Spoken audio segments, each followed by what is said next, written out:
yang kita mempertahankan jalur nafas, hidung dan mulut. Karena kalau dia Muter Pak, biar kelihatan. ini buat tempat dagu. Karena kalau kita main tarik aja begini, ntar mulutnya masuk hiu, masuk jawak ya kan. Walaupun orangnya nggak bisa berenang, Pak. Iya, karena tinggal pegangan doang. Arahkan dia untuk menaruh dagunya di atas ring buoy.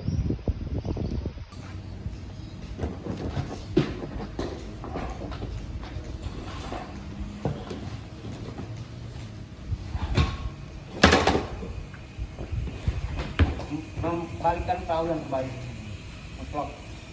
Kalau perahu terbalik namanya flip, menormalkan flop. Ikan T-nya. Tangan satunya lagi tidak di sini, minimal 1 jengkal atau setengah jengkal dari lidah kayu, biar ada power tuh. Karena kalau biasa orang megang sini nggak ada tenaga ya Pak. Nah setelah kita nanti mendekati korban, kita kembali ke teknik 1 Pak. Kita kembali ke teknik 1. Bahayakan buat perahu. Misalkan itu ada arus yang terjun, segala macam, kita pakai teknik alat bantu yang throw, kita lempar tali ke dia. Jadi nggak usah paksakan perahu mendekati korban. Kalau memang posisinya bahaya untuk perahu, kita harus juga jaga jarak aman. Karena prinsip penolong itu, penolong tetap penolong, korban tetaplah korban. Jangan sampai penolong jadi korban, atau korban jadi penolong.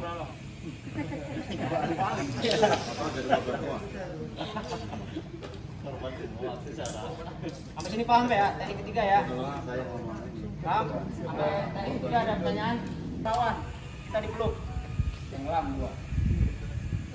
Tapi kalau kita masuk lewat getek, dia mau berontak dapat nggak bakalan bisa. Ini dong kunci Pak. Coba dia ngelawan.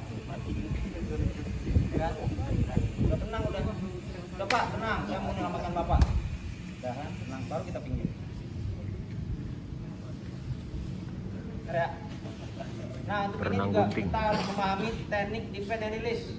Dia nyamperin kita ya kan, dia mau pegang. Dan sampai dia pegang kita. Dia mau lempar kita, jangan sampai dia pegang kita. Nih, lihat, pegang ini, buang. Jangan sampai dia pegang kita. Karena kalau dia udah kita udah pegang, udah Maut. Mau dia mati apa kita mati? Dua-duanya. Mami. Ini namanya duck away. Kita mencoba menghalangi dia, jangan sampai kita dicengkram sama dia. Jangan sampai kita dipegang sama dia. Ya. Lagi nanti.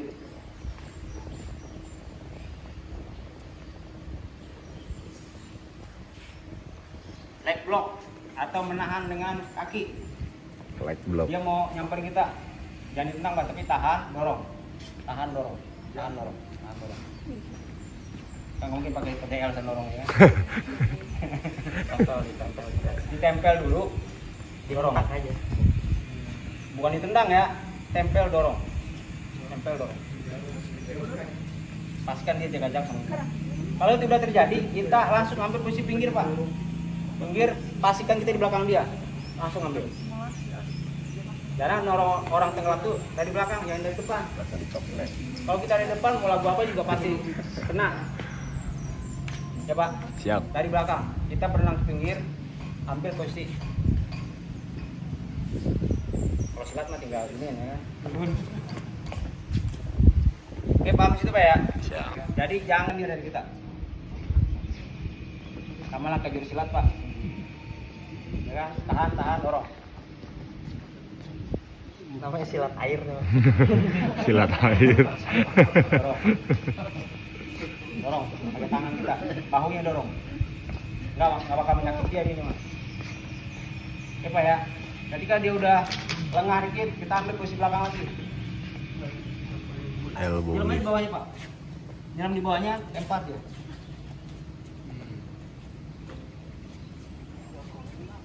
Karena pada prinsipnya orang tenggelam itu nggak mau diajak tenggelam.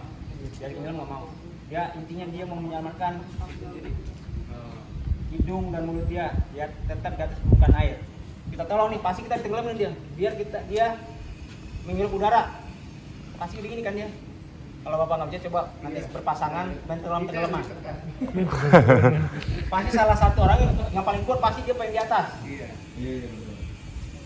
Sampai ke orang dikejar anjing, pak, pasti yang teman ditarik, bapak lagi. Iya gitu. Dia pasti dia memperjurus tadi, tapi masih pegang sama dia. Ini gimana? Pukul. Rancang aja. Tangan ya, betul-betul. Ya. Putar aja. Biar rantakan kita pakai bantuan. Penting jangan mau kayak korum, jangan orangnya tonjok pak. Karena ada juga orang kadang yang nanti gamparin aja pak orangnya. Ya nggak ngajukan gitu. Ada taruh dulu pak biar pingsan ya kan baru selamatin. Ya kalau pingsan kalau mati. Ya jadi kita lepaskan. Ini kan dia muter, kita rem belakang baru. Nah, gimana kalau belum? Nanti bapak coba praktek ya. Nih, satu ke bawah, satu ke atas.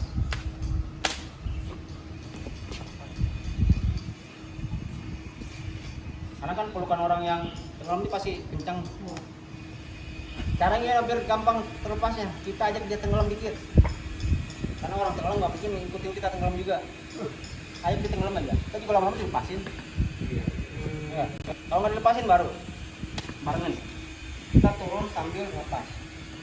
Karena kalau kita masih di atas, ini pegang terus sama dia, kita masih kencang ya kan. Maka biar lepas apa? Kita tenggelamin aja badan kita. Karena orang tenggelam nggak mau dia tenggelam. Jadi tenggelam pasti nggak mau. Pak, turun. Mau ngomong dia harus tenggelam dulu dikit. Pasti akan longgar dikit-dikit. Kalau kita bertahan. Karena kalau kita masih bertahan ada hadapan sama dia, nah itulah terjadi pelukan maut. Jangan dilepas, kita nggak usah lepas. Kenapa? Kita lempar ke depan.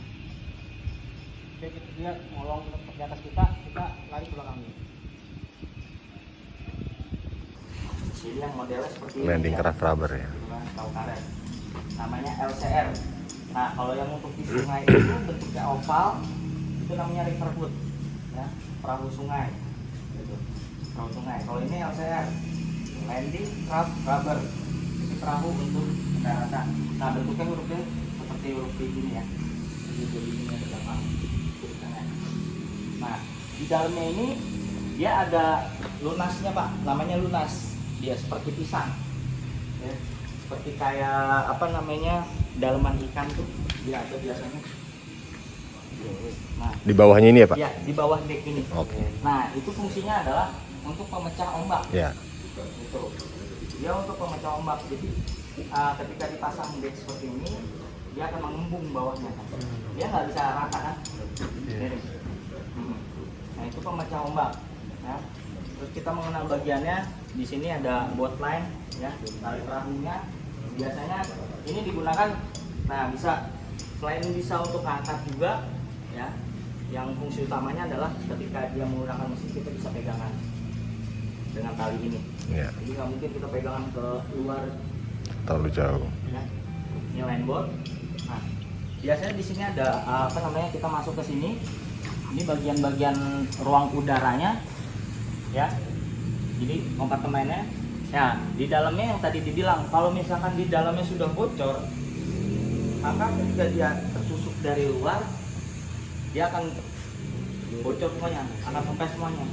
Jadi kalau misalkan di dalamnya itu masih berfungsi dengan baik, ketika dia bocor satu, dia masih ada ruang udara yang lain. Ya. Nah, itu adalah namanya chambernya. Jadi pembatasnya di dalam dia chamber, dia bentuknya seperti kerucut di dalam. Itu dia nyambung. Itu chambernya. Jadi kalau itu udah jebol semua, ketika dikompak dia akan ngikut. Jadi dikompak satu sini nih dari valve-nya, dia akan ngikut. Ya. Nah seperti itu. Nah di sini ada decknya pak, lantai, decknya, terus di sini juga ada penguncinya. ya, pengunci decknya. Nah nanti kalau mau bongkar pasang sih ini sih kayak lama ya teman. Ah. Hah? Iya, sudah. Nah, ya, pada dasar sih apa namanya punya perahu ini juga harus bisa apa namanya cara penggunaannya, bongkar pasangnya. Jadi nggak selalu standby gitu. Kalau misalkan apa namanya cara penyimpanannya untuk penyimpanan lama atau apa. Tapi biasanya sih cara penyimpanannya dia sudah seperti ini. Paling hanya tekanan anginnya saja Dibuang. dikurangi. Ya. Karena kita melihat panas seperti ini, kalau tekanan anginnya full, ya biasanya dia akan Mengembang. dari dalam, akhirnya mengurangi umur dari perahu ini sendiri. Atau lemannya lepas atau apa. Biasanya perahu yang seperti ini dia sudah didesain dengan apa namanya dia valve udara secara otomatis. Ketika ada tekanan dari dalam dia akan keluar dengan sendirinya, bukan bocor gitu. Jadi perahu sekarang sudah didesain seperti itu. Otomatis ya. Nah di sini ada bagian-bagian apa namanya ventilnya, pakai ya ada 1, 2, 3. Nah ini ada, nah di sini nih bisa lihat Pak. Nah ini nanti kalau ada tekanan angin dia akan keluar dengan sendirinya. Gitu. Kalau yang reverb boot biasanya dia ditaruhnya di bawah. Nah di sini ada bagian lagi ya. Nah, ini untuk mesin bak mopel. Nah, untuk mopel. Itu biasanya kalau kayak gini ukurannya sih kecil, 340 ukurannya. 360, 340, ada 380. Yang mana tadi ada besar tuh. Seperti itu. Kalau di sini untuk pakai mesinnya kapasitas 5 PK sampai 18 PK masih cukup. Cuma kalau pakai 25 ke atas bisa jumping. Bisa jumping ya. Pakai yang 18 juga udah lumayan. Udah agak gini ya Pak. Kalau kita ini biasanya digunakannya pakai apa namanya untuk pencarian orang hanyut atau banjir di perairan-perairan yang flat. Kalau untuk di sungai ya udah parah-parah pakai yang berjeram. Karena model bentukan dari floornya sendiri dia beda dengan reverb boot. Di sini dia menggunakan papan-papan deck seperti ini. Gitu. Nah di sini ada self bearing, gitu, self bearing. Jadi dia cuma satu Pak, tempat pembuangan airnya. Nah makanya ketika pakai perahu ini dia selalu menyediakan satu ember. Kadang-kadang kalau masuk air ya kita buangin serokin. Beda dengan reverb boot. Kalau perahu reverb boot itu dia di bawahnya ada lubang-lubang sendiri di lantainya, gitu. Jadi kadang-kadang kita pikir main reverb boot itu perahu sungai, wah ini bocor nih, air masuk ke dalam, tenggelam nih. Itu enggak, karena dia udah dibikin secara otomatis. Itu namanya self bearing. Air masuk ke dalam dia akan keluar dengan sendirinya. Beda dengan ini. Jadi kalau ini air masuk ke dalam ya udah, dia nggak keluar lagi. Manual serokin. Seperti itu. Ini pembuangan air. Ya. Di sini ada yang mau ditanyakan Pak? Pak, berarti kalau reverb boot cocok buat arung jeram? Ya. Iya. Reverb boot dia cocok buat Kalau arung reverb boot memang dikhususkan untuk dia perairan yang berjeram. Gitu. Dengan bentuknya juga yang oval. Ya. Seperti itu. Makanya desain floornya dia berbeda Pak. Kalau untuk reverb boot desain floornya itu dia bergelombang. Gitu. Dan di sampingnya itu banyak lubang-lubang yang dinamakan self bearing. Self. Oh ini nggak cocok Pak di jeram. Ini dipakainya di flare. Ya. Karena di jeram itu kan dia banyak batu-batu ya, biasanya di situ. Nah, kepentok sama apa namanya decknya ini dia tidak maksimal, ya. Udah bahaya Pak. Tapi kalau untuk di flat, ya di flat emang dibutuhkan di flat ya. Kalau saya pernah pakai ini Pak di jeram, pernah nyoba, gitu kan? Ya udah-udahannya perahu pada hancur. Ada yang patah ini dalamnya. Karena dia kan pada saat dia masuk ke jeram kan batu. Kalau reverb boot memang Desainnya udah untuk manuver kita enak. Karena skippernya ada di belakang. skipper. Jumlah orangnya berapa nih Pak? Nah kalau yang kapasitas ini dia bisa 6 ya, 1, 2, 3, 4, 5, 6. Mungkin kalau dipaksakan banget 8. ya, ada bisa 7 di sini. Nah, masih bisa masuk Pak, 7, 8 orang masih bisa masuk. Cuman kan nanti perahunya Agak turun. akan lebih. Biasanya seperti ini dia 6 orang. Ukuran seperti ini. 6 plus 1, 7. 6 di depan, 1 operator mungkin di mopelnya. Gitu, Pak. Tapi untuk rescue mungkin yang mau ditolong 3 orang harusnya kan dikurangi. Iya, paling kalau untuk di rescue 4 orang itu cukup, Pak. Gitu. Tim rescue-nya ini 4 orang. Depan 2, ya belakang 2. Nah, yang 3, yang 1 sebagai operator, yang operator mesin. Nah, yang 3 di depan tinggal mengikuti saja. Apabila nanti ada kendala di mesin, kita sudah menyiapkan.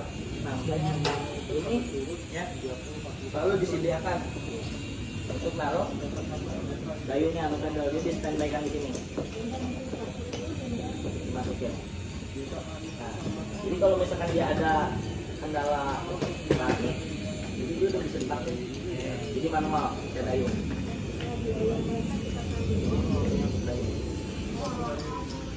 Nah, dalam kondisi sendiri dia juga bisa dayungnya.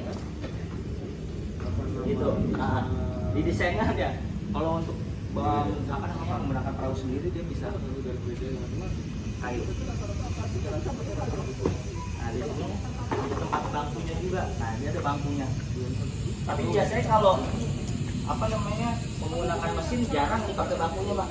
Itu dia dilepas. Paling ini di standby kalau misalkan lagi dipakai buat santai di sana atau mancing mungkin. Ya, atau wisata gitu kan. Baru pakai bangku.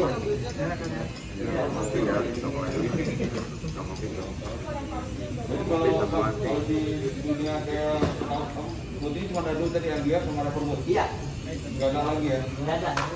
Paling kan kalau yang lain itu ya untuk di laut kita pakainya kebanyakan. Kalau untuk di laut, kalau ini kan masih bahasa kurang ini ya. Ada yang grid di atas grid ini kebanyakan yang pakai TNI. Dia pakai steel rig bukan kayak marinir ya. Ya, itu